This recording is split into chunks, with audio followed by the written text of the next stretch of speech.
Bismillahirrahmanirrahim. Assalamualaikum warahmatullahi wabarakatuh. Dan salam sejahtera saya ucapkan kepada tuan-tuan dan puan-puan, datuk-datuk, datin-datin, yang berhormat semua, yang berbahagia semua, kerana sudi untuk bersama-sama saya dalam rancangan di YouTube channel ini, Sumber Inspirasi. Kita akan sambung berbicara berkaitan tentang zikrullah, hakikat pengembangan diri, yang mana kali ini kita akan kita sudah berada di part yang keempat, bahagian yang keempat, yang mana dalam video ini kita akan tertumpu berbicara berkenaan tentang apakah yang dimaksudkan dengan zikir lisan, apakah yang dimaksudkan dengan zikir qalbi, menurut buku yang saya rujuk ini, yang saya bacakan ini, insyaAllah. Jadi tuan-tuan dan sekalian, iaitu buku berguru kepada Allah. Seperti mana kita sekarang sudah berada di part yang keempat. Anda boleh tengok part yang pertama, kedua, ketiga yang sebelum ini. Boleh petik Syekh Ahmad Bahjat dalam bukunya, iaitu Mengenal Allah, memberikan pengertian tentang zikir sebagai berikut, iaitu apa?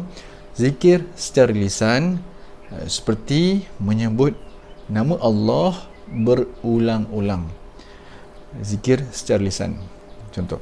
Dan satu tingkat di atas zikir lisan adalah hadirnya pemikiran tentang Allah dalam kalbu, kemudian upaya menegakkan hukum syariat Allah di atas muka bumi ini dan membumikan Al-Quran dalam kehidupan.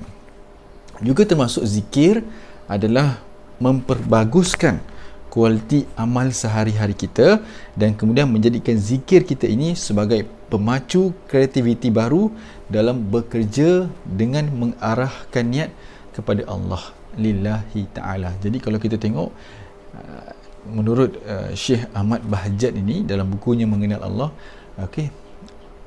bila kita sebut tentang zikir ini, dia ada lapisan, tahapan-tahapannya, yang akhirnya tuan-tuan dan puan sekalian membawa kepada, menurut beliau, iaitu memperbaguskan kualiti amal sehari-hari kita, iaitu dengan menjadikan zikir itu sebagai pemacu kreativiti baru dalam bekerja dengan mengarahkan nawaitu kita kepada Allah. Maksudnya akhirnya membawa kepada tindakan yang kreatif, tindakan yang proaktif, tindakan yang produktif, dengan menjadikan zikir itu sebagai pemacu.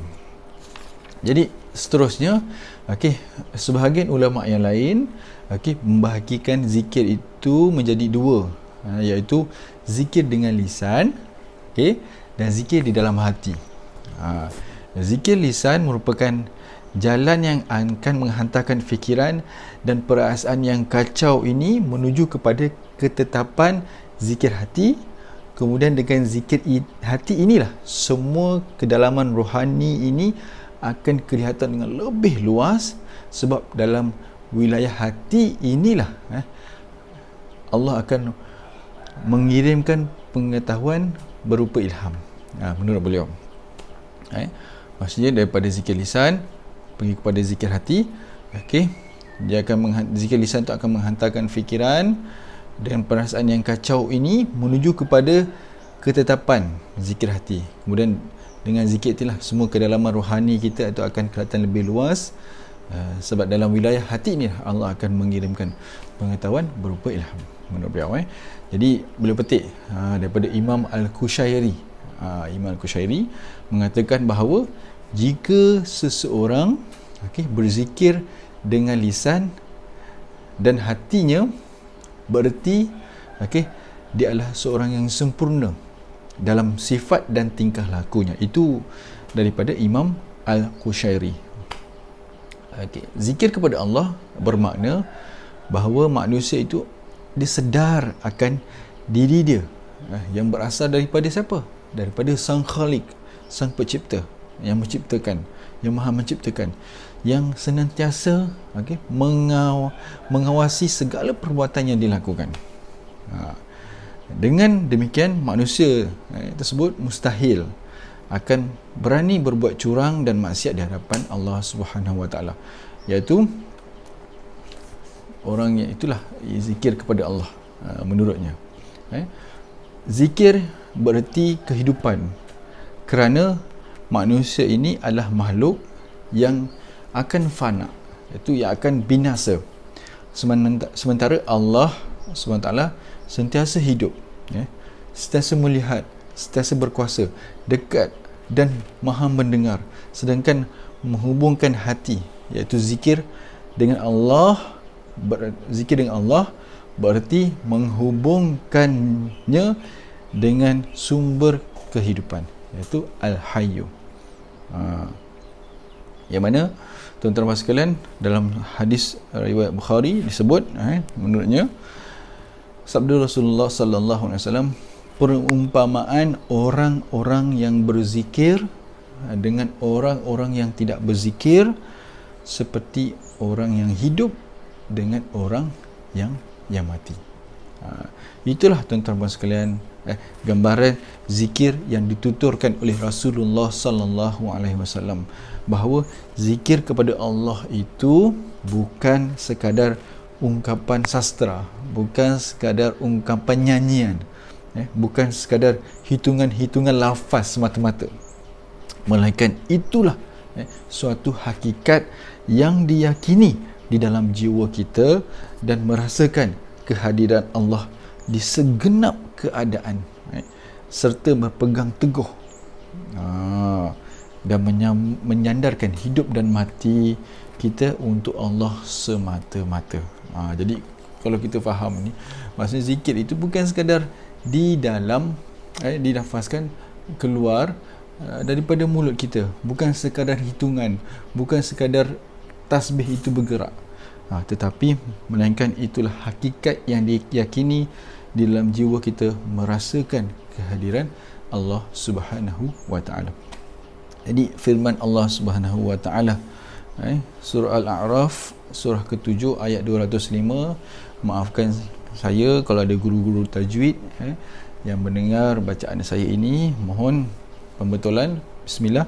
Wazkur rabbaka fi nafsika tadarruan wa khifatan wa dunal jahri minal qawli bil guduwi wal asal wa la takum minal ghafilin.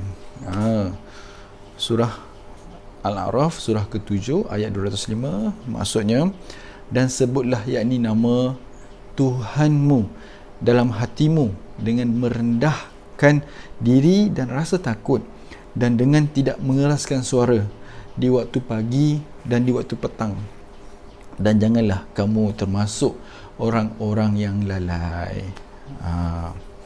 Namanya kita dengar tadi mula-mula kata, dan sebutlah yakni nama Tuhanmu dengan merendahkan diri dan rasa takut. Masya Allah. Lagi surah Al-An'am surah yang ke-6, ayat yang ke-79. Inni wajjahtu wajhiya lilladzi fataras samawati wal arda hanifan wa ma ana minal musyrikin. Sesungguhnya aku menghadapkan diriku kepada Tuhan yang menciptakan langit dan bumi dengan cenderung kepada agama yang benar, dan aku bukanlah termasuk orang-orang yang mempersekutukan Tuhan.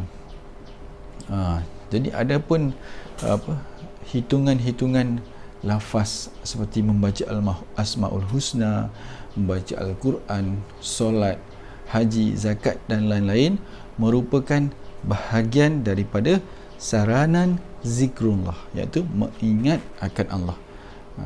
Bukan zikir itu sendiri, iaitu dalam rangka menuju kepada penyerahan diri, lahir kita dan batin kita kepada Allah. Jadi tuan-tuan sekalian, tidak ada kemuliaan yang lebih tinggi daripada zikir, dan tidak ada nilai yang lebih berharga dari usaha menghadirkan Allah di dalam hati, bersujud kerana keagungannya dan tunduk kepada semua perintahnya, serta menerima setiap keputusan daripada yang maha bijaksana. Dan zikir juga disebut sebagai berarti cinta kepada Allah. Tidak ada tingkatan yang lebih tinggi di atas kecintaan kepada Allah. Dalam surah Al-Baqarah surah kedua ayat 200, maka berzikirlah kamu, yakni dengan menyebut nama Allah, yakni dengan menyebut Allah, bukan nama maka berzikirlah kamu, yakni dengan menyebut Allah, sebagaimana kamu menyebut nenek moyangmu, atau berzikirlah lebih banyak daripada itu. Jadi kita apa yang kita dapat tadi tuan-tuan dan sekalian, antaranya kenyataan tadi daripada Syekh Ahmad Bahjat, zikir tu ada tingkatan, ada macam orang kata apa, tingkatan dia ada, yang akhirnya kalau zikir itu membawa kepada pemacu kualiti kehidupan kita, kualiti amal-amal sehari kita dengan menggunakan zikir sebagai pemacu, maka itulah yang terbaik. Maka daripada Imam Al-Qushairi pula memaklumkan bahawa jika seorang tadi berzikir dengan lisan dan hatinya, maka dia adalah seorang yang sempurna dan dalam sifat dan tingkah lakunya. Zikir di lisan dan di hati. Di hati itu yang dalam, tuan-tuan. Pelaksanaan itu bergantung kepada hati kita. Jadi kemudian tadi kita petik surah hadis riwayat Bukhari berkenaan tentang beza orang yang hidup dan orang yang mati, beza orang yang berzikir dengan orang yang tak berzikir. Surah A'raf, gesaan untuk menyebut nama Tuhan. Jadi zikir itu bukan sekadar ungkapan hitungan pulang-ulang, tidak, tapi adalah satu hakikat yang diyakini dalam jiwa, merasakan kehadiran Allah Subhanahu wa ta'ala. Jadi saya rasa untuk part yang keempat buat masa ini itu sahaja, insya-Allah. Terima kasih kepada penonton-penonton semua yang sudi untuk menonton bersama-sama kami pada video kali ini. InsyaAllah sila subscribe, jika anda belum subscribe sila share sebanyak mungkin kepada rakan-rakan anda yang lain. Jika anda rasa video ini betul-betul bermanfaat untuk anda dan di orang lain juga, insyaAllah. Jadi sekian saja dari kami. InsyaAllah kita akan sambung part yang kelima berkenaan tentang zikrullah, merupakan rohnya seluruh peribadatan, insyaAllah. Dan sebelum itu nanti kita akan petik juga surah At-Taubah, surah yang ke-9 ayat yang ke-24, insyaAllah. Jadi kita jumpa lagi pada video akan datang. Salam Syawal kepada anda semua. Terima kasih kerana sudi menonton. Assalamualaikum warahmatullahi wabarakatuh. Saya wakil daripada tim Sumber Inspirasi mendoakan agar anda semua insyaAllah sentiasa bahagia, berjaya di dunia dan juga di akhirat, insyaAllah. Terima kasih. Assalamualaikum.